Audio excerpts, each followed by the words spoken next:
Get ready for the Squawking Eagles Podcast, the show that covers only the Philadelphia Eagles. Think different. Think Squawking Eagles Podcast.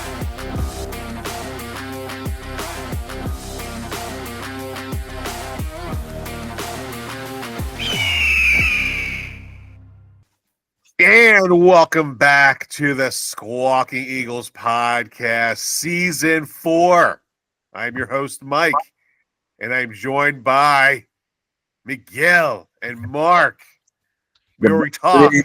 The best there is, the best there was, the best there ever will be. Go Birds, let's go. We talk Super Bowl champs here. Yes, sir. Talk champions in our house. Remember a few years back when everyone would be like, oh, you guys don't have a Super Bowl. Your championship was before the Super Bowl. Now we got two. Now we got two. And we're still part of that only division that has all Super Bowl winners. And we're just the best ones of the group. But, you know. Definitely are. So, guys, it's been a while since we've talked. We talked week after the Super Bowl where we watched the rewatch, I guess, of the Super Bowl. And I'm watching it again right now. I watched the highlights pretty much religiously before I go to bed. I'm like, you know what? I need sweet dreams, so I will watch these Super Bowl highlights before I go to bed. I will say I have watched less of the highlights as I've been watching hockey, even though the season is pretty much over the Flyers, watching the young guys, see what they can do. Some of them players looking good. Again, just like the Eagles, young team has potential to be good. Not quite as good as the Eagles, but has potential. And then, of course, as I discussed with you guys, anyone else out there knows I love sports all around. So I'm into the draft. I'm into Formula One, all like the Lego builds of all the cars. So I stay up at night, watch them races, watch the 1 a.m. Japanese Grand Prix last weekend. Good times. Stay up for that. It was the most boring race I've ever seen in my life. But hey, now we're here for football. Let's go. Yeah, there's a recent meme out. It says it has the Earth spinning really fast when the NFL season is happening, right? And then when it's off season, it's super slow. Like super slow. That's how it feels right now. And it feels like that right now. Like back in March when the free agency opened up, it was like fast and furious, so quick, and then it just died down so quickly. So what we're gonna do is we're gonna talk about free agency. It's like waves. It does. Like right now, build up to the draft. The draft week's gonna come in a second, and the draft's gonna be over. And be like, what happened? Right. And they'll be like, oh no, what now? Yeah. It's like dragging ass again. And then preseason, it's like, oh my god, preseason, it's Christmas. What? Wait, what? Yeah, it's crazy how that works. It's insane. Yeah. And so what we're gonna do tonight, we're gonna talk a little free agency, who the Eagles have signed, who the Eagles have lost and or traded. And then we'll jump into the league rule changes, and then we'll finish out with the draft, and we'll preview our mock draft and the draft that we are going to be part of on another podcast that we'll promote at the end. Real quick, please remind me. I've got a rumor to share with the two of you, but I want to do it after the podcast because I don't want to put it quite on camera just yet. All right.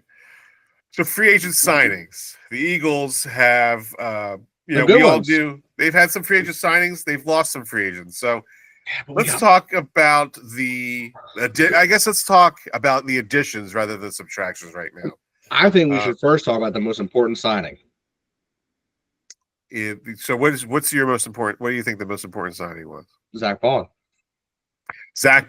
most important signing. Staying in Philly. Yeah. I would say that was probably the smart idea to keep him around because the linebackers, go figure, you're going into a time this season where linebacking are questioned, right? Yeah. We have a second year in Jalix Hunt. We don't know what we have in Jeremiah Trotter. We know what we have in Zach Bond, and Nakobe Dean's not going to be back, and so we have linebacker question marks yet again. He's going to heal up. I know it. I believe in Nakobe Dean. So here, I'll go down the list of signings that the Eagles have done. I'm just going to go off the list that they have on the Eagles website. The first one is they've signed Matt Pryor. I believe he has been an Eagle before, Matt Pryor. I think not a while ago, quite a long bit ago. I don't even see that on my list. Yeah. He's an offensive lineman. Yeah. Yeah, I don't have him on the list. Yep. And then I think this is an ideal signing. This is like almost. I hope this next signing is the Zach Bond of 2025, Azeez Ojulari. Yeah. I think that brings in another Bulldog, right? We have another Bulldog into the from mix. The Giants. He was on the Giants last year, right? Correct. He was on the Giants. He was hurt. He had a couple seasons where he didn't finish the whole year out, but he was. I think he's going to be a great addition. He's an edge rusher, right? He's an outside edge rusher. He's going to probably spell with Nolan Smith maybe, or just fill in where Josh Sweat was in, right? Yeah, Would you say that? Yeah, that's what I'm thinking. Between him and Huff, they'll probably switch him out. Him, Huff, I believe Bryce Huff won't be an Eagle at the end of the draft. Okay. I'm cool if he's not. Another guy. This is a tight end signing, a Kylan Granson. I'm guessing it's because we all talked over the year. Miguel, I know you've said it, that Dallas Goedert will not be an Eagle at the beginning of 2025. Right. Still feel that way. I mean, we still got the draft coming up. Yeah. I feel like, the Eagles are going to make some moves. We'll get into that later. Yeah. And then with the signing of also Avery Williams, that will give us a sign that Britton Covey will not be on the team next year. He's an unrestricted free agent. God. Yeah. Thank God. We had to do something about punt returners. Yeah. Punt returners. They've been rough. I mean, I love Covey. I love his speed, but he just like I was saying last season, he's got no twitch to him. So it's just he's good at straightaways, but when he's got to cut, he's not good. Yeah. Yeah. And then another outside linebacker in Patrick Johnson. It looks like he is from, I think he was from the Colts. Wasn't he an Eagle before? He was an Eagle last year, and they re-signed him again. Okay. Yeah, a few of them are re-signings. Yeah. Right. This is odd, but it was a big move. Moving on from Rick Lovato, they signed Charlie Hewlett, a long snapper. So now we have another long snapper in there. I like this pick, even though he's a former Giant. Adoree Jackson, he's a corner. I like the pick. Yeah, a lot of people are liking that. Because he's going to add experience to a young room, and he could very well be opposite of Quinyon Mitchell.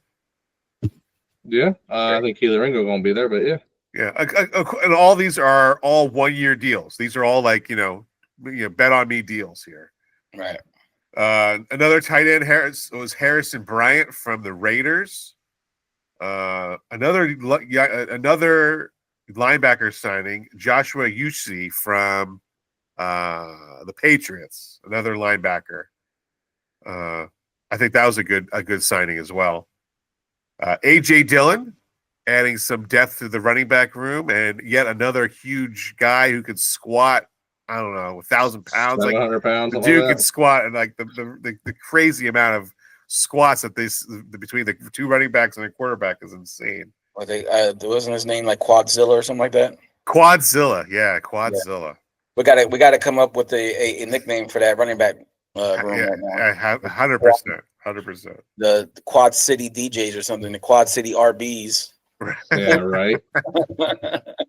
And then in a trade, the Eagles have got. I guess he was the least rated guard in the league, Kenyon Green from the Houston Texans. Yeah. After we lost what's it called? Becton, right? The guy they knew they weren't going to be able to keep him. Yeah. Well, they were going to pay him. Especially the Patriots were going to pay him a lot. Is that where he went? He went to the Chargers. Yeah, they were going to pay him. They were going to throw him. At least he went to a team I like. Yeah, and then to round it out, in another trade, the Eagles traded away Mark's favorite quarterback, Kenny Pickett, to the Browns for Dorian Thompson-Robinson. Forgot we did that trade. I'm surprised you forgot that. I guess you're probably broken up about it. Broken up, and I had other thoughts in my mind, and I had a trade idea for draft day, and now that's probably out the window because I completely forgot about that. Yeah, everybody thought the Browns trade was going to be a different type of trade. Yeah. I thought it was going to be a Myles Garrett trade. Yep, it wasn't. And I'm still holding my breath because I thought that was going to happen. Well, yeah, it still can happen. But when we talk about the draft, we'll talk about that more. All right. So departures. The Eagles have a few departures that we knew were going to happen because of the quality of play they had in the Super Bowl. Yep. First up would be Avonte Max. He left, signed a 1-year deal with the Lions. I'm not gonna lie, I'm not breaking down crying over that. Yeah, no, it was time for him to go. Yeah, I agreed. He lost a step. After he got hurt that one couple times, he's just slowed down. He had a couple plays last season. He wasn't a make or break, but he was mostly hurting the team than helping the team. So agreed. Yeah. His his fourth down stop was the setup of the dagger. So right, you can't forget that. Yeah. Fred Johnson, we lost. There he is. Fred Johnson. We lost Fred Johnson to the Jaguars. A surprise. I thought the Eagles would be able to hold on to this guy, Oren Burks. He ended up signing a 2-year deal, very small amount with the Bengals. So I thought he did such a great job in the postseason, filling in for the Kobe Dean. I thought they would keep him around. I thought they would keep him on a small salary. He didn't really garner a lot of money. Well, bringing back Zach Bond, you still have Trotter back there, so you're trying to see what you got in the young guys as well. So yeah, agreed. Kobe Dean, they'll probably draft another one. Yeah, maybe they feel like I do, that Dean's definitely gonna be back. Yeah, I hope so. We'll see. Paris Campbell is officially a Dallas Cowboy. He could stay there. He could stay there. I'm not too concerned about that. But like we said, Mekhi Becton signed with a 2-year deal with the Chargers. Yeah. Josh Sweat went to Arizona to be with Jonathan Gannon. To die in Arizona, like usual Philadelphia players that go to Arizona. Got to make his money, right? He made his money. These guys had 2.5 sacks in the Super Bowl. He made his money. There you go. Milton Williams became the highest paid. They gave him like this huge contract, the Patriots. The highest paid, the most the Patriots ever put on a free agent for. It was mostly guaranteed, right? Yeah, it's insane. Yeah. Good luck to him. I'm not sure he's going to have as much success as he did in Philly behind with Jalen Carter and everything. But we'll see. No, because now he has to be Jalen Carter. Right. So good luck. Good luck to him. Mm-hmm. We lost your buddy Kenny Gainwell, Miguel. Gainwell. Kenny. He moved across the state to Pittsburgh. Yep. Yeah. Well, what are you gonna do? Yeah. Well, Aaron Rodgers over there now or something like that. Not yet. Right now, the Pittsburgh Steelers. I don't think they have a quarterback. They do. Mason Rudolph. What are you talking about? Oh, jeez. Yeah, that'll do it. That'll do it. Yeah, Mason Rudolph. Yeah. James Bradbury gone, but he has not been signed with anybody. We figured that would never. He's probably going to retire. Yeah. And Isaiah Rodgers to the Vikings. That one hurt. I thought they'd keep him. He was small deal, 2-year deal. I thought he'd stay, but that one hurt. Yeah, I thought he was going to stay too. But when they replaced him with Adoree Jackson, I kind of figured they weren't going to bring him back. I wish he would have stayed. I wish he would have stayed. The Eagles gave him a chance, and then they just let him go. I was disappointed in that. And last, Darius Slay signs a 1-year deal with the Steelers as well. Yeah. Well, at least he didn't have to move too far. Didn't have to move too far. He could go on anybody's podcast now. Who cares? Yeah. And I'm still going to just call him Darius. I'm surprised he went to the Steelers because they have like 0 chance to win. I would think that he would want to go out on top. He said he would rather play with the Eagles or Lions, and he ended up going with the Steelers. So I'm guessing nobody else wanted him. Right. That's rough. I guess they didn't want to spend the money on a 1-year player. Yeah. I still don't understand why we didn't keep him and just, put him in situationals. You know what I mean? He probably didn't want that. He probably wanted somewhere he could go and play. I hear you, but like he was decent last year. He wasn't like lights out. He wasn't, I remember a couple plays where the ball was dropped right in front of him and he, allowed the guy to catch it. So yeah. He had a good playoff run. He had a couple of interceptions. He did. Playoff was real good. He was playoff Darius Slay was good. Regular season Darius Slay was just kind of decent. Yeah. Regular season Darius Slay was still better than Devontae Maddox, though. Yeah. I agree with that. And then the Eagles re-signed Lane Johnson, Saquon Barkley, Zach Bond, and Ben Van Summerlin, who's been injured. He was injured most of the year last year. Right. So, he forgot to look Brandon Graham has retired on that officially. 90%. He said he's 90% retired. Yeah, which means he's not gonna go play anywhere else. No, Why think would he? He's been Eagles whole. Yeah. If Howie calls up and says like we really need you, he's coming back. Yeah. What's crazy is that he tore his tricep in the Super Bowl along with Nolan Smith, and they both tore their triceps and kept playing. And kept playing. Yeah. That's pretty wild that they both did that. But hey, on that interview with Kate Adams, he said that when they were 34-0, they were all trying not to laugh at the Chiefs on the sidelines. I know a lot of people said it was really boring Super Bowl as an Eagles fan. It's one of the sweetest ones I've ever seen in my life. I enjoyed it. It felt so delicious. Yeah. It's still unbelievable to this point. I still feel like it was a dream. I'm still living high. Living high on it. Oh yeah. So it's good. Yeah. I no complaints about how people said it was boring, but who says a Super Bowl that's high scoring is boring? Like because it was a blowout. This is not a competition. A lot of people were saying like clearly. Scoring. Yeah, but because they were saying clearly it wasn't a game. They said a lot of people were saying like I mean this. ESPN people were saying like it wasn't a game. They're like by the second half, I was like, this isn't the Patriots against Atlanta. There's no comeback for this. The Chiefs just don't have it in them. They're defeated. If you go back, you watch the Patriots come out in that half. They're not sitting on the sideline. Yeah, they're pretty. They're like, all right, it's go quarter. time. We ain't doing this. We're coming back on you, Atlanta. And then they did. The Chiefs come out second half, and they're like, why are we even here? Like, half their players are like, do I have to go out on the field? I don't want to be here. Yeah. It was 3 minutes left in the third quarter. The game was over. Yeah. The game was over by half, man. The game was, we blew them out. And I couldn't believe it then, and I still don't believe it now. It was just like, wow. I think probably sometime this summer, I'm going to have a nice barbecue going, get the projector up, replay the whole thing. Just down. Yeah, I'm watching it right now.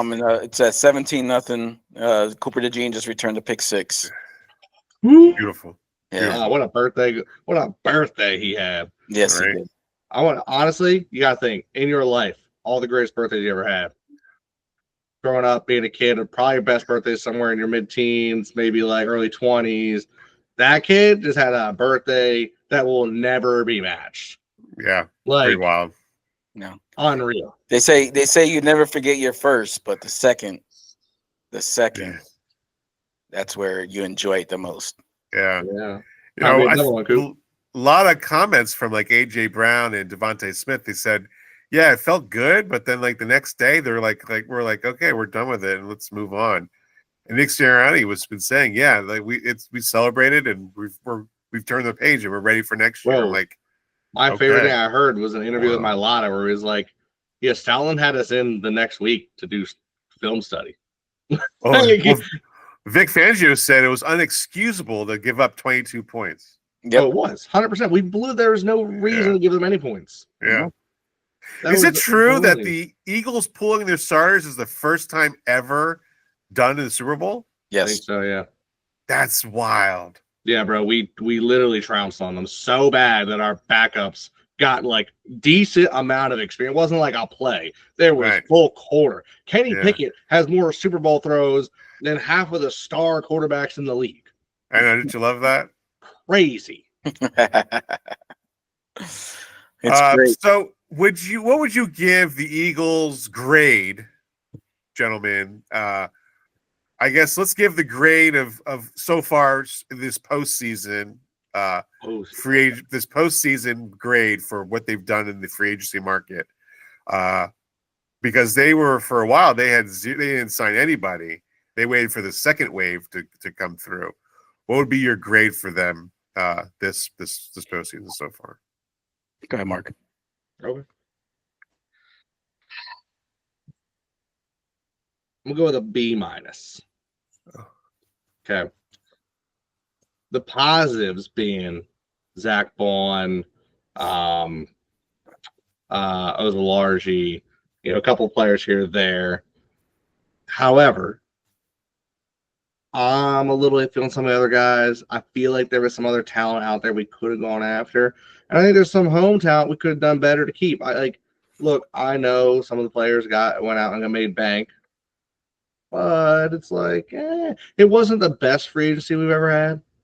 But I'm also not disappointed in it because it's coming off a Super Bowl. It's hard, man. It's hard for any team coming off a Super Bowl to maintain their team because players want to make money, and that's when they're at their, most valuable. So players go and do it, and that's fine. But I'd say we've done good things. We weren't as bad as the Cowboys, but, it could have been better. Cowboys. The Cowboys signed anybody? I don't remember still. It just said Paris Campbell. Oh, yeah. Whoa. Well, that's one more person than they added this in the season before. That's true. That's true. That's 100% increase. They're on a roll. They're ready to go. Yeah. Such high hopes for Dallas. Yeah, I think I'm on the same boat with Mark here. I would say a regular B. I know that Milton Williams was going to get paid a lot of money, but I felt like he was one of the key components of why that defensive line was as good as it was. But I'm excited to see the opportunity that Ojulari and what's the other guy's name?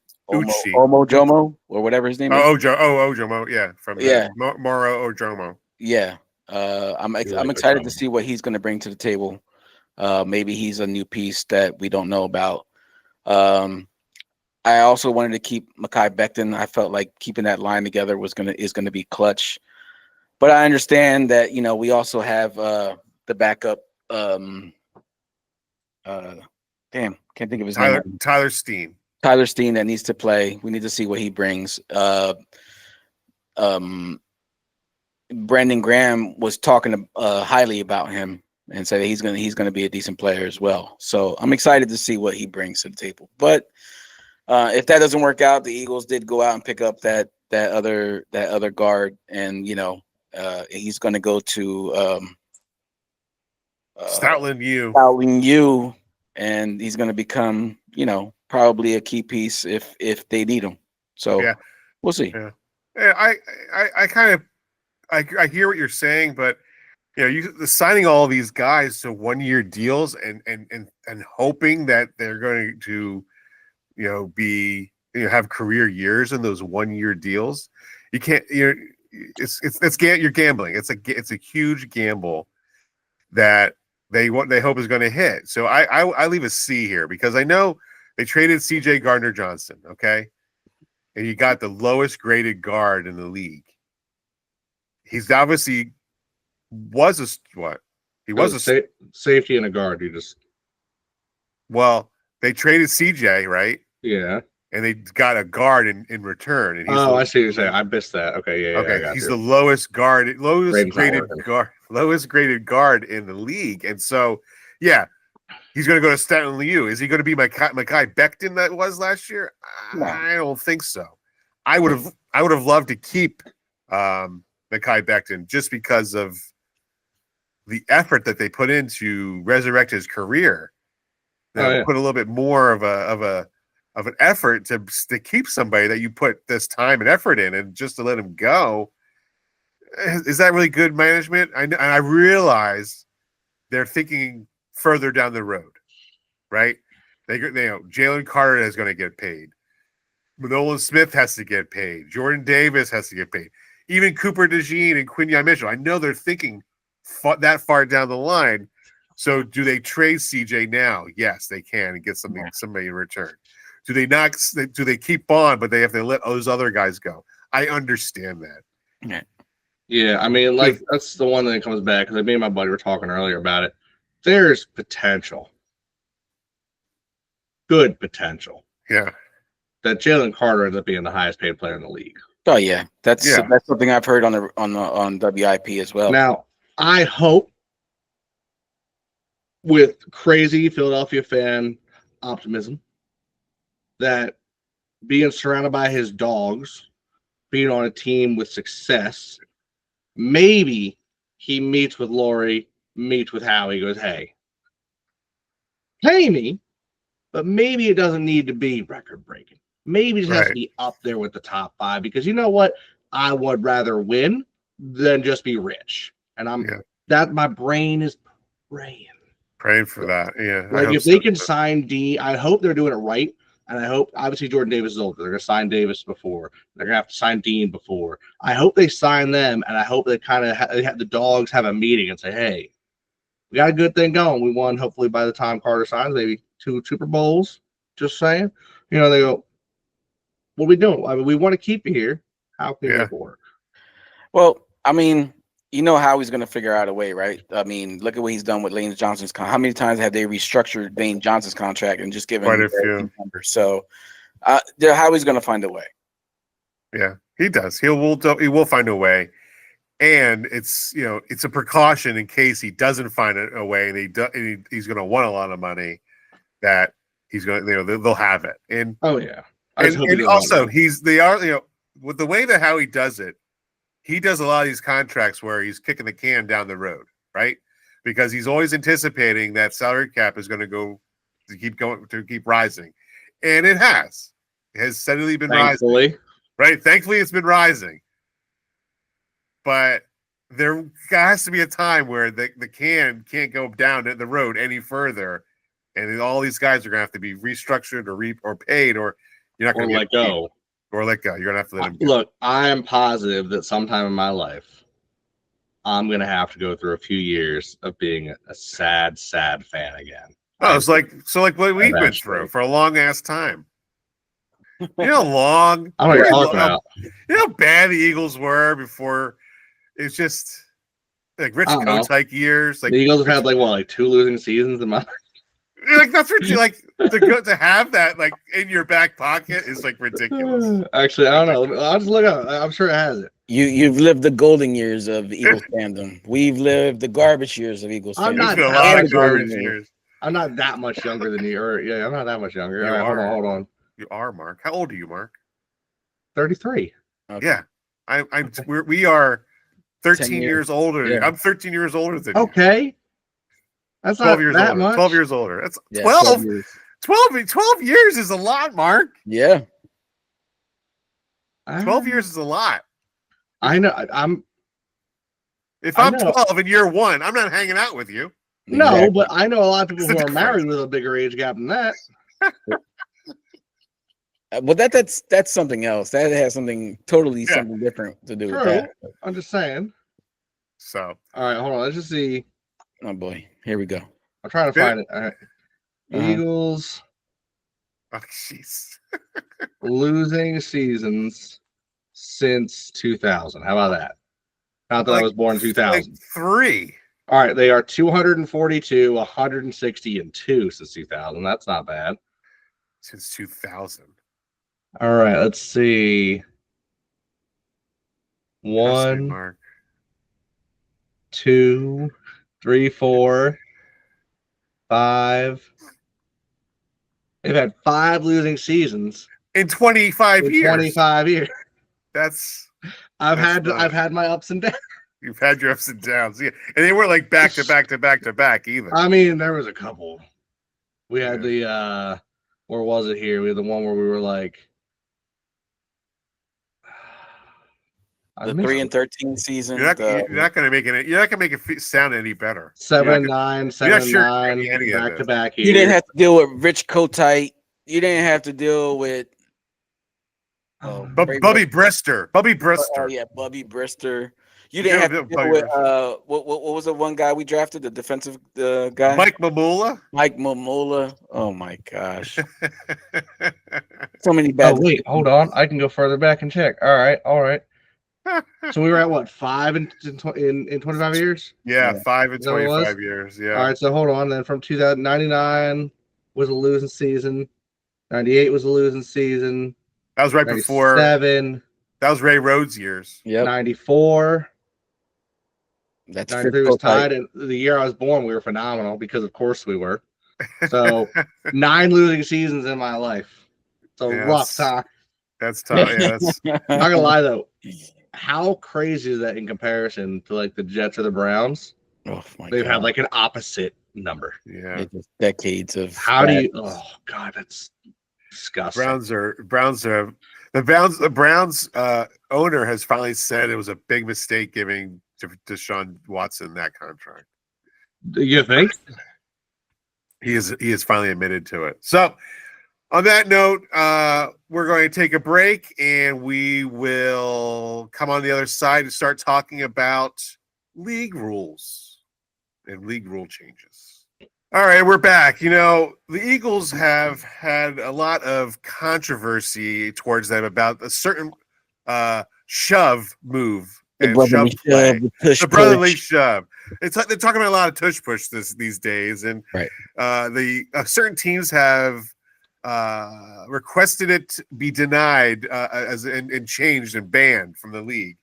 That team was the Green Bay Packers. They've said it. They've quoted, "There's people are getting hurt, or it's not good for the game. It's a rugby play." Sean McVay has said he's so unclear of what it is, and so it's been talked about, and there was talk about being banned, and they couldn't come to a complete majority. It was split 16-16, and so they shelved it. They didn't reject it. They didn't approve it. They shelved it, and they're going to talk about it in May at the May meetings. Right. You know, I guess we all know our own thoughts about the tush push, the brotherly shove, however you want to call it. They are moving the ball handler forward, and that was a rule where you couldn't do that before, but now you can do it. And that rule was reinstated 20 years ago. Keep in mind, 20 years ago. It got shelved because they chose not to take it to a vote because they need 24. Right, and they only had 16. They need a super majority to approve it. Yeah, and they only had 16. Have a split, can't have anything. You can't have a simple majority. You got to have a super majority. Because a lot of the proof that they were trying to go of people getting hurt was false. They don't have any proof. No proof. There was no proof of it. Not only that, I saw a video that showed like 30 teams have successfully done the brotherly shove since we started it. Yeah, and teams and they're saying they don't want it, and they do it anyway. Well, teams who are complaining about it are teams who have tried it and failed, and have failed. You mean like Buffalo, who tried it 3 times in a row and got stuffed? Thank you. Buffalo and the Packers are the ones. The majority of them are ones complaining about it. And that's the thing that pissed me off the most was that Green Bay was the one that brought it to the table, but yet they were sitting the ones, if I remember correctly, pushing their own. It may not have been a tush push, but they were giving the ball, handing the ball off, and pushing their own running backs or receivers through whatever type of pile up there was. So right.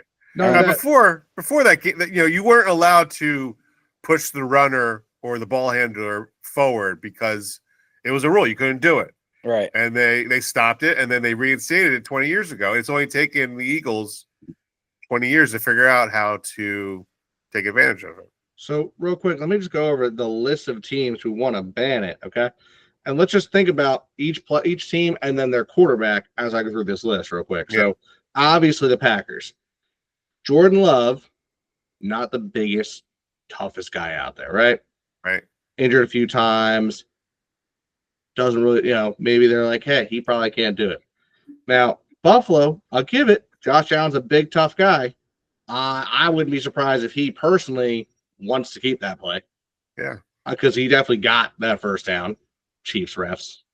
But the coach is like, meh, because everything going on with it. The Cowboys, do you guys trust Dak holding the ball at all? Yeah. Jerry doesn't. I don't. I get it. The Rams, Stafford, he's not a running quarterback. He's not diving head in, man. He is old. And let's see, two others, the Falcons, who at the time had, what's his face there? Mr. Primetime Cousins. And now they've got Michael Penix, who, as much as I believe he could be a very good quarterback, has had some injuries in the past. And the last thing they want to do is get him hurt. So they know they can't use that play. And then the Bears, who, well, their quarterback's a diva who cries if he breaks a nail. He's definitely not running that play. So you got a bunch of teams with only one of them with a quarterback who probably wants to run that play and could successfully run it. The rest of the teams that actually want to ban this they're just teams that they don't have the quarterback for it. No, and it's not right. It's essentially a play that they cannot stop, and they want it banned because they cannot stop it. That's like saying, you know what? Patrick Mahomes is no longer to do those shovel passes he always does to Travis Kelce. He's not allowed to do it. It's more like it should be more like Patrick Mahomes is not allowed to fake slide anymore. Right. Or fake running out of bounds. Like you either commit to running out of bounds or you stay in bounds and take the hit that you're gonna get. That's what and yet it should be made. Weird thing. Didn't the Jags stop us multiple times? They did. The Jags, who are like a bottom feeder team, stopped us. Right. Yeah. So it can be last done. Last year they did it. That's my point. So again, just because it's something you can't defend doesn't mean it should be banned. Yeah. Nobody's getting hurt. Jason Kelce, he said on New Heights podcast, he said the only person that's really in danger is the center. That's it.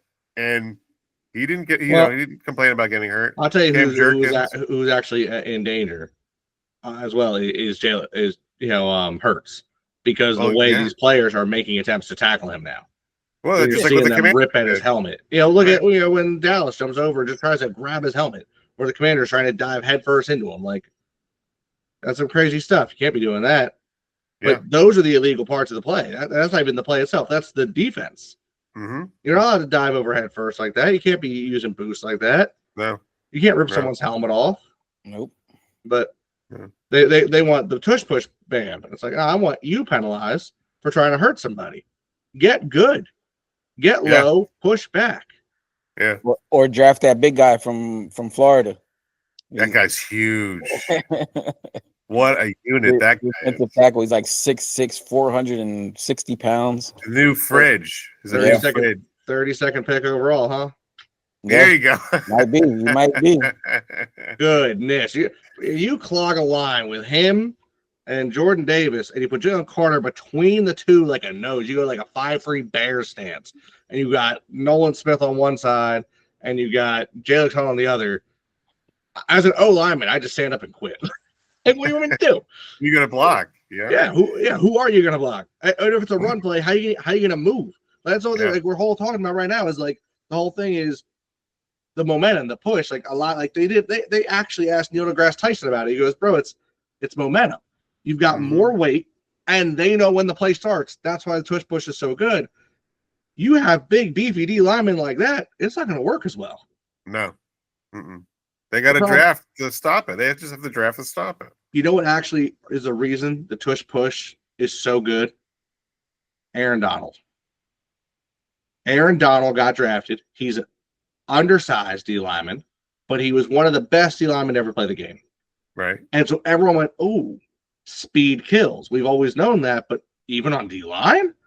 So everyone started drafting smaller, speedier D linemen that are almost edge players as inside guys. Right. Well, when you weigh sub 300, which, like, normal human, got it.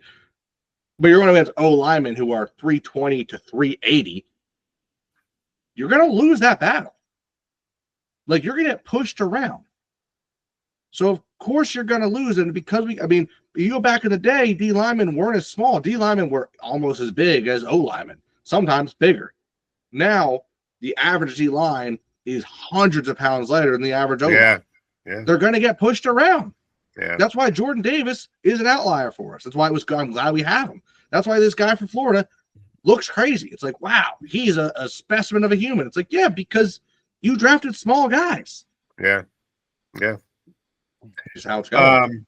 So another rule, proposed rule change. The Eagles proposed it that the regular season aligns with the postseason. So they wanted to know that teams that won the coin toss in regular season overtimes. So they wanted everybody to have one 15-minute period where both teams get the opportunity to possess the ball. If you score a touchdown, you still have the other team to either score a touchdown and have an opportunity rather than just, touchdown, you walk off. I think they are going to have those rules on the off season. No, those rules are going to happen in the playoffs. They're going to happen in the regular season as well. Now, I think that they approved that. Yeah. Rule. Did they approve it? Because that just seems like the games will run into each other more. I think the NFL was worried that the 1 o'clock games, if they go into overtime, will run into the 4 o'clock games. Yeah, they will. Issue. Yeah, they will. I think they will. Sounds like more football to me. Yeah. The Lions have proposed playoff seeding should reflect records instead of divisions. I do recall that. So they want to say, it's like what the NBA does, where it doesn't matter if you're first place, if your record isn't as good as the other team. Obviously, what it is that the Eagles would have been number two. Would be the number 2 seed. Wouldn't be the number 2 seed because the Lions had a better record. Right. That's what the deal is with that. Right? Does that make sense? Yeah. Yeah, I mean, I think we still win the whole thing, but yeah. Either way, wasn't there a rule change about the alternate uniforms too? Yes, you can 4 games. 4 games now. Let's go. Green me up. And then Lions proposed another rule change: defensive holding and illegal contact penalties. They wanted to eliminate the automatic first down for defensive holding and illegal contact. But the current rule is 5 yards and automatic first down are rewarded to the offense when defensive holding or illegal contact is called. I could see that because sometimes the contact is made before the first down. Why should you get the first down if you're not past the first down marker? Yeah, but I think exactly what you just said. There needs to be an expansion on that, though. It can't just be is or isn't. It has to be like, if you hold past the first down marker, I think it should be an automatic first down. Right. And I think if it's before, just a 5-yard penalty. And if that ends up being a first down, then it ends up being a first down. Yeah, I agree. Yeah.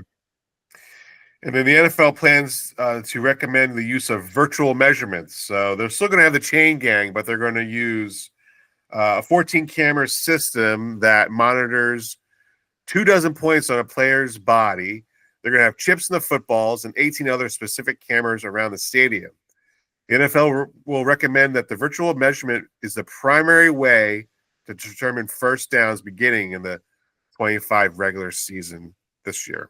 So isn't that what the UFL has been doing, though?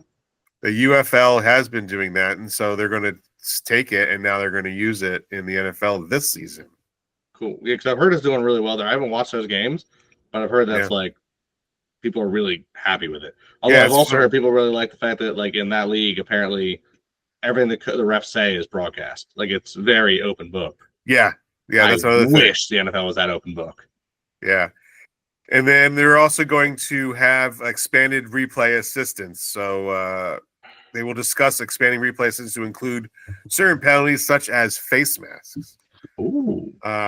So I like that. And I think also recently the NFL, I know this they did this. They sent 3 referees to the college ranks because they were underperforming. Oh, wow. I've never heard that before. I don't think I've ever heard that before either. That's a first. They sent them to the college ranks, and they I guess they demoted him. First time I ever heard of that, and I like that. That means Go back to school and learn. Exactly. Yeah, hold them accountable. Well, I've said for a while now. I think they need to have a standardized system. I didn't know this until past couple of years that the refs aren't. That's not like a full-time job for most of them at all. Yeah, like they live a different life, and it's like no, I think that's got to change. It's like your officiating needs. I think your officiating needs to be set up where it's like they need to have an off season where they go in as a collective unit, all of them together at some kind of like school per se, go over film, discuss the changes, discuss what is and isn't a penalty. And they need to go over all this and not just have it be at will of whoever's reffing that game. It's got to be like, hey, we kind of agree that this is what we're going to call. This is what we're going to let play. Receivers and corners, bat and hands, fine. Little bottom of the jersey, no problem. The moment they grab up here, penalty. The moment they grab a wrist, penalty. Like, they got to have this where it's agreed upon by the group so that we don't have these weird fluctuations in games. Agreed. So these are all penalties that are going to improve the league, except for the, I guess, rule changes that could improve the league. I think that they are going to, we have to readjust the whole onside kick thing and how, I think they also changed the rule. I didn't say it, but they're going to move the ball. If it's touchback, I guess it's going to be on the 35-yard line rather than the 30. Yeah, they're doing exactly what I said. You need to force it. Yeah. Because if you don't force it, no one's going to care. Yeah. Besides the tush push, we're trying to ban the tush push. I'm okay with a lot of those things. If they're really the seating's okay, fine. Measurements are going to be a little bit like if they had the measurements going on last year, I think Josh Allen gets a first down. So facts, big facts. There's that, right? I mean, there's a few fourth down calls that get turned over. Yeah. All right. So on that, we'll take a little break and we'll be back for the NFL draft mock simulation of what we're going to do. See you on the other side. All right. And now we're back and let's talk NFL draft.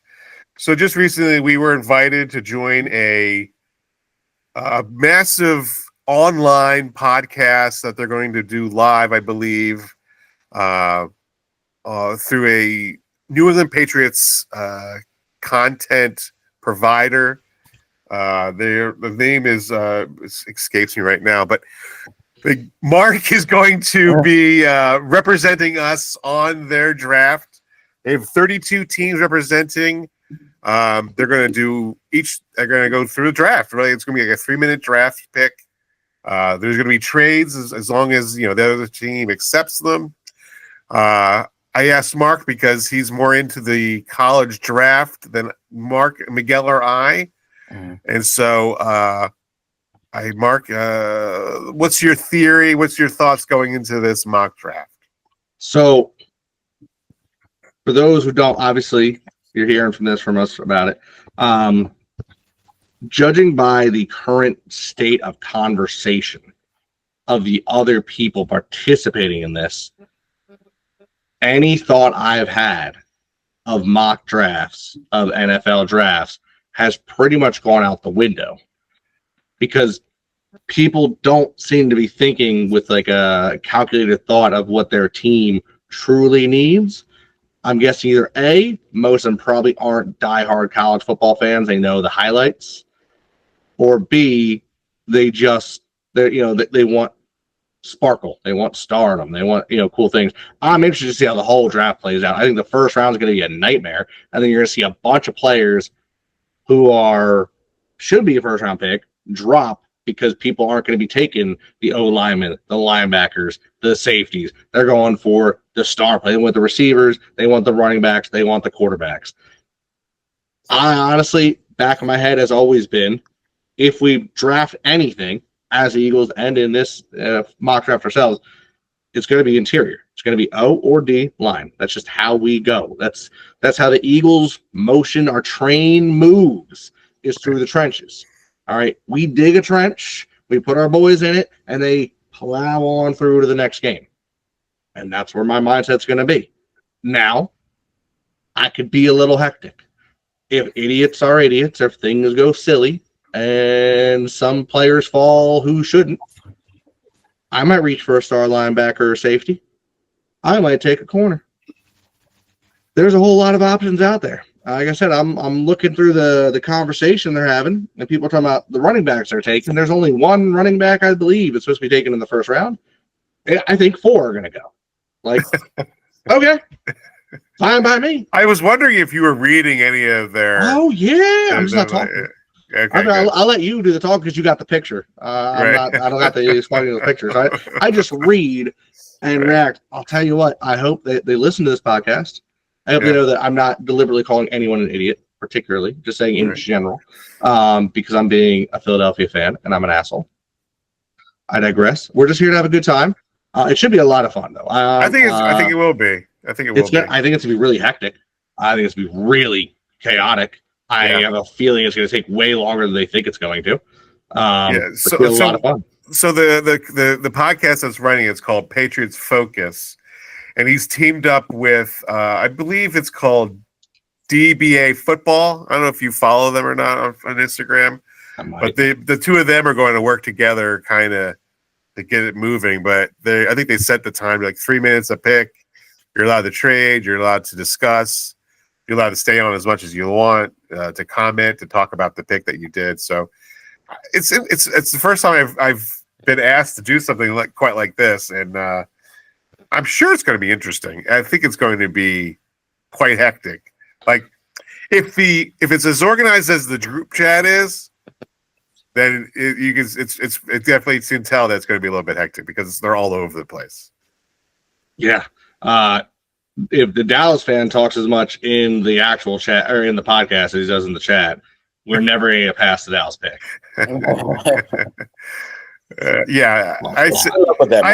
I said something about I've never come to contact with a Dallas Cowboy fan I never liked or something. I said something like that to him, and he was like, "Oh, I've never talked to anybody who's a nice Eagles fan." I'm like, okay, like I don't care. You're a Cowboys fan. I don't really care. You're right, because every Eagles fan hates Cowboys fans. So you're right. Yep. So it should be interesting. I'm excited to see how it goes. Monday is the first round. I think they're going to do a Tuesday and a Wednesday. But if you don't do Tuesday and Wednesday, I think it'll be okay. Oh no, I want to be there for that part. That's where it gets real fun. I want to see how smart they are. Hey, I by all means, please do. Represent us well, Mark. Represent us well. And so what? All right. So we all know what pretend I'm stupid. I don't know what the Eagles need. What are the Eagles' needs going into this draft? D-line, safety. You can always refurbish O-line. That's never a bad thing to do. What are the odds of the safety from Georgia falling to the Eagles? Depends on who you talk to. That's the one thing that throws me off of this draft is that a lot of times when we've had mock drafts in the past, generally speaking, whether it be ESPN, it be Football Network or like NFL Network, or it's one of the college networks. Generally speaking, you have a decent amount of players who are all like agreed upon in the first round, or at least the top 15 are pretty agreed upon. Maybe not exactly where they're going to go, but like 7 might move to 5, 5 moves to 7, but they don't move to like 30. Right. All right. I have seen a draft where Malachi Starks is taken in the 7th round. Seventh pick. And then I have him in other drafts where I see him in the 2nd round. Okay? Mm-hmm. That makes no sense. That's a lot of movement. Hell, even in our drafts, I mean, you look at like our drafts recently when like Nolan Smith fell and when Nakobe Dean fell, and as grateful as I am, that is weird. But and to see them like I've got things where like, oh, Shadur Sanders is going to go late 1st round. Others say he's going to go 3rd overall. People are saying Abdul Carter is going to fall to 6th. I'm sorry, the fact that it's not a lot. Like, who's out there that doesn't understand football enough to know there's no better option for any team in the draft than Abdul Carter? Right. Like, I've talked about this a lot with people. No offense to Cam Ward and Shadur Sanders. You're both better athletes than I'll ever be. I'm not stupid. Okay. but I know a decent amount of football. This isn't the best quarterback class of all time. No. And if I'm building a team that I want to see go somewhere and go, oh, well, we need a quarterback. Yeah, not this one. Not one from this group. These aren't your games. In my opinion, if you're taking a top 5 guy, the top 5 picks should be expected to be franchise-changing players. That's usually the goal of a top 5 pick. Right. I don't think Cam Ward or Shedeur Sanders. Look, I'm gonna get blowback for this. I don't even think Hunter is a franchise-changing player. I've got a lot of question marks on Hunter because of the competition he played in college. Now the Titans, Carter, lock. Now the Titans, they have the first pick, and they went to Shedeur Sanders' pro day in Boulder and canceled the interview. And canceled their one-on-one interview later on with him, which means they are not interested in a quarterback. And Abdul Carter should go number 1. No, everything I've heard is that they're taking Cam Ward. They still have the interview on with Cam Ward. Oh, they do. So I'm booting up my phone here. I'm just going to do the first round. I hit start, and who the first 10 picks are going to be, and then once we come to ours, I'll let you decide who you're going to pick. Okay. So, what's the website you use again? I forget. NFL mock draft database. Okay, because I hate the one I use. So the first pick, where it is now our pick, and so the first pick in this draft goes Cam Ward. Yeah, I just did it. I'm looking at it. Yeah. Bro, I'm scrolling through them. The amount of them, the first pick is Cam Ward. Yeah. Unreal. Cam Ward. Then to the Browns goes Abdul Carter, which that's going to be with him, Myles Garrett, and Abdul Carter. That's a 1-2 punch right there. Yeah, and then Shedeur Sanders goes to the Giants at 3.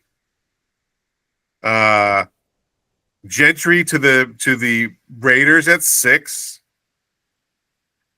Travis Hunter falls to pick number 9 to the Saints. What? Yes.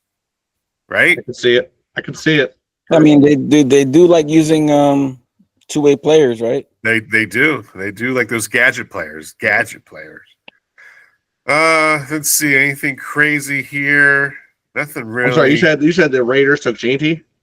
The Raiders took Genty, yep. Okay, I will say, I think I said it on our final podcast of the year. That is like if you're going to make a good decision about your team, that's who you take. For the Raiders. 100% Because for the Raiders. Brock Bowers is good. Yep. You need a running back, and the quarterbacks are not worth it.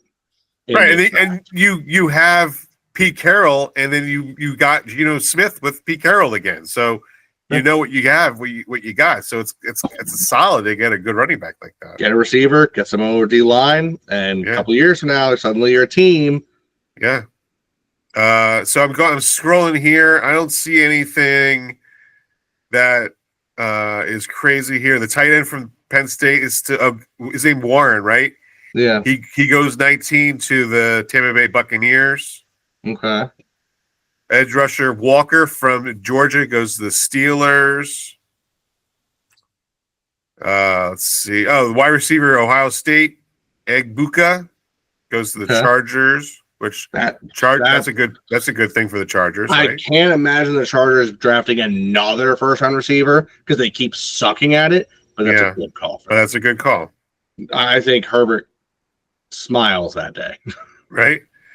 And then, unfortunately, on this one, Starks, Georgia safety, goes to the Chiefs at pick 31 in this draft. Of course he would.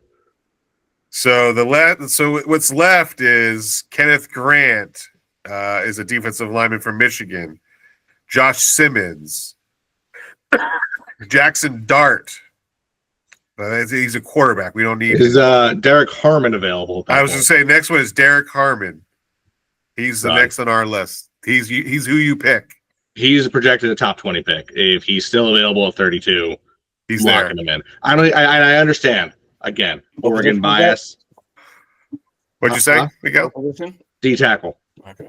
He's big. He's strong. From he's highly Oregon. rated. I get he's from Oregon. Take the I'm taking the Oregon out of it. He is literally projected a top 20 pick. He's projected to go early. If he somehow falls to 32, that's exactly what we need right there. We pick him, and it's an A+ grade. Told you. Take him. Yeah, that's a phenomenal. If that's dream scenario players that would fall, that would be one of them. Yeah, because look, Stark's at 31. That's you jump ahead of him. You jump ahead of them and get them. So yeah, that's what I mean though. That's what I meant by this draft makes no sense because I've seen picks where Starks goes in the top 10. Yeah. And I'm seeing picks where he's 31, 32. Like what?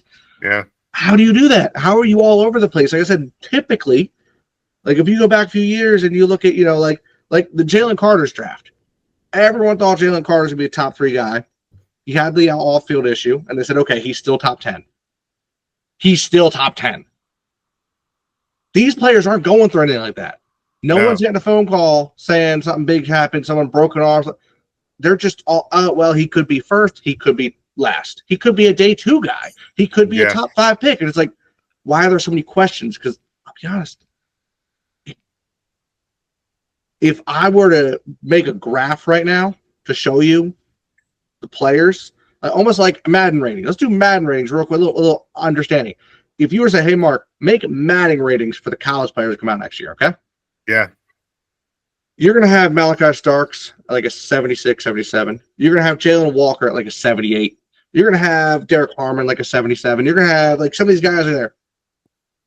And probably your best of this group is probably someone like Walker. Or no, who was the other one from Georgia, the edge guy? We're drawing a blank. He got drafted at where is his name? Oh, it's Jalen Walker. Am I thinking of Jalen Walker? I don't know. Either way, but you're going to have like a Jalen Walker or a Will Campbell or a Michael Williams at like your 78, 79, right? That's usually your hype for a rookie, right? Yeah. Abdul Carter comes in at like an 83. It's a cliff after him. And for anyone who goes, oh, you're Philadelphia, you're a big fan. No, understand.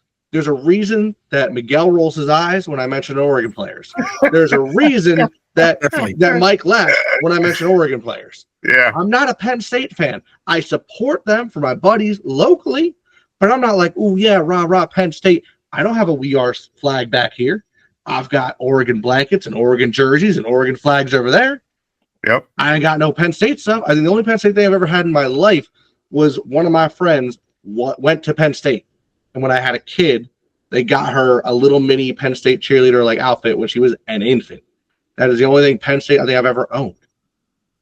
I'm not going on about Abdul Carter because I'm like, Penn State. No, he's just that good. Yeah, I agree. It's unreal the difference compared to the rest of the people out there in this upcoming draft. Yeah, it just really is. I'm excited to see how this goes, and we will do.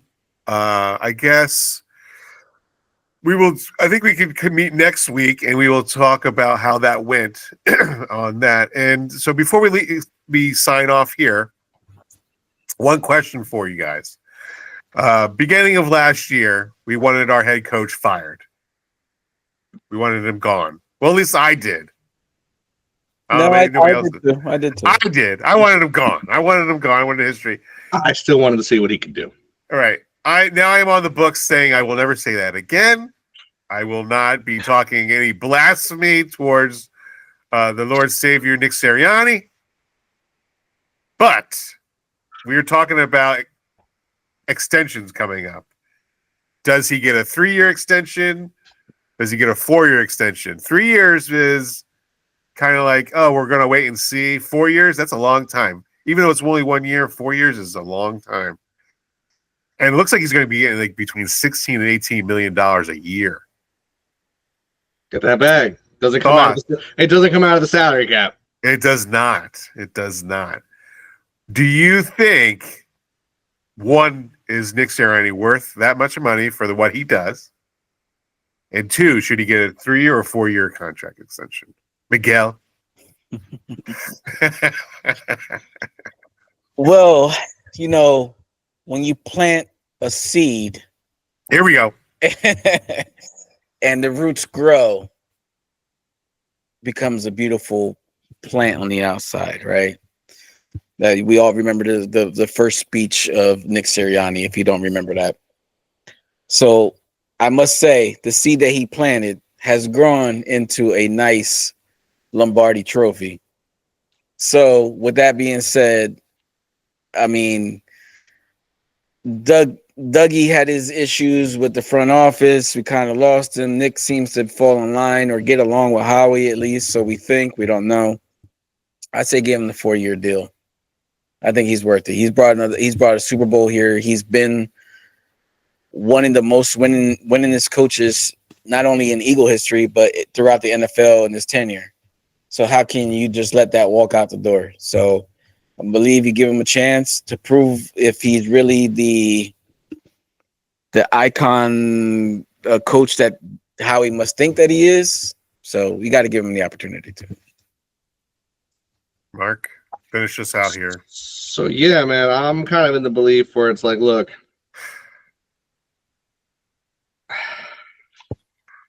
I was a believer of Sirianni prior to last year. I was one was like, you got to let him work with the team, because I knew he was weird, but I was like, there's something about him that I liked. Something about him. I was like, you know what? I think what it was.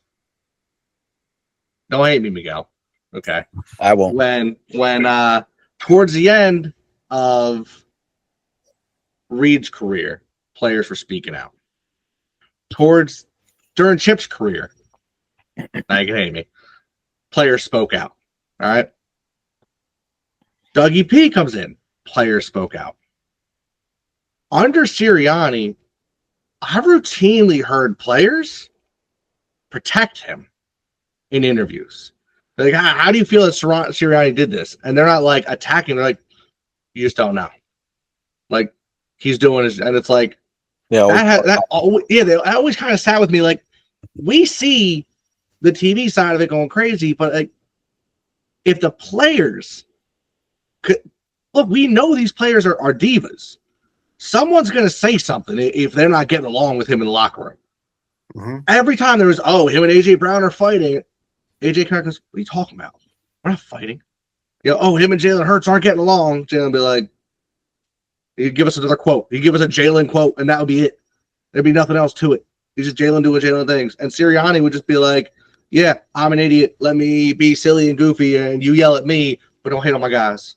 Just hate on me. He's been doing that for a while, and the team's behind him and winning. I think the last thing you want to do, as we're going back to kind of what Miguel said about seeds, you don't want to put any kind of seed of doubt. If Sirianni signs a contract for 3 years, 3 years is great, but that 4th year, you kind of feel like you trust me a little more. I don't got to worry, like, okay, someone gets hurt, we have a bad season. Like, God forbid, Hurts gets hurt, we have a bad season. How are we looking down my back, saying like, see, it's just the player, it's not the coach. Nah, it's like, look, it was just some things go bad every once in a while, and you got to know that happens in football. Things happen. Look at our players here. Look at Jacoby Dean going down. Look at Brandon Graham getting hurt. Nolan Carter getting hurt. Players are not Nolan Carter. Nolan Smith. Players get hurt. If you have a coach on a short-term contract, they're going to do crazier things with that short term if something doesn't go right. You're more likely to get news articles. You're more likely to get things falling apart. Give him that 4 years. Make him feel comfortable. The players feel comfortable. I think this team needs that stability. I mean, since 2010, we've been through head coaches every 3 years. Yeah. Can we not? Can we chill for a minute? We got a Super Bowl. Let's rock with this coach this time. I think 4 years is good. 4 years is a long time. This is the beginning of our 4th season together. We're going to be 3 years, but 4 seasons together. And time does take time. It takes time to get things done, right? Yep. I feel like we're just starting to get our groove here. Like, we're really figuring it out. Yep. I agree. So You know, you need that time. You need that. He's got. I think he's figured out that time. I think he's also earned it. You know, he has earned his time. He's earned the respectable contract extension that he deserves. Give him 6 or 7 years. Give him 8. I'm not going to say anything negative. So it's all going to be positive from here on out with me and Nick Sirianni.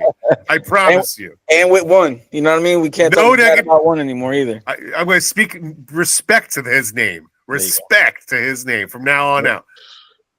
Hold me to it. Hold me to it. If I start, say no, you're not allowed to do that. You're not allowed to do it. Yeah. I am not going to do that anymore. Okay. Well, hold you to it, man. But I will talk bad about everybody else. Fair enough. Fair enough. You talk bad about Big Dom, I'll come over to your house and throw something. Nobody does that. Big Dom will throw himself. He's like, I heard your podcast. Yeah, I heard what you said. You son of a bitch. Gentlemen, it was great to be back. It was. We'll be back next week to review your draft, Mark. I'm excited to hear how your draft goes. Yeah. Should be interesting. I'll tell you what, there's a chance I draft a running back somewhere around the draft. Oh, jeez. Oh, boy. Trade up and you get guys doing all 7 rounds?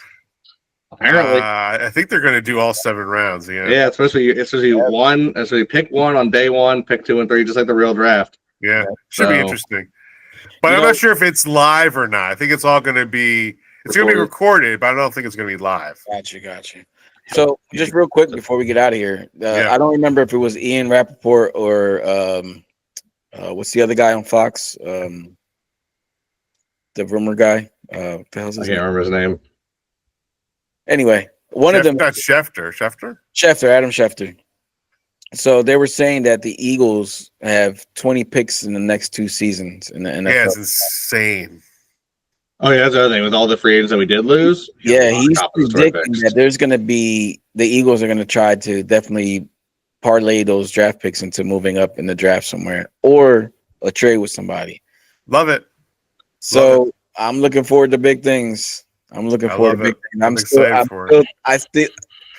Well, no, he put a no trade clause in his contract, right? I'm gonna say Myles Garrett's still probably on the table. Myles Garrett. You know who hasn't signed a contract? Micah. Yeah, Michael Parsons hasn't. You know, it's funny. Penn State. Have you guys seen the memes about Myles Garrett? He goes, "I will sign here if you bring in a Super Bowl winning quarterback." Mm-hmm. So sure, we brought him in. They brought him in. They brought a Super Bowl winning quarterback in. Pickett. It just happened to be Kenny Pickett. He's got a ring. He has a ring. He played in the Super Bowl. He played in the Super Bowl. Yeah. He's played in more Super Bowls than you, Myles Garrett. So you can't say anything about it. Can't say anything about that. Hey, listen. Don't be surprised if Kenny Pickett goes out there and starts. He's probably going to start the season. Probably go 6-0, and then they'll probably throw in Deshaun Watson, and then they'll lose the rest of their games. Sorry, did you say he goes 7-0? 6-0, I said. Probably surprised if they go. I wouldn't be surprised if they go 0-6. Hey, listen, Kenny two gloves Pickett, man. 2 gloves. Man.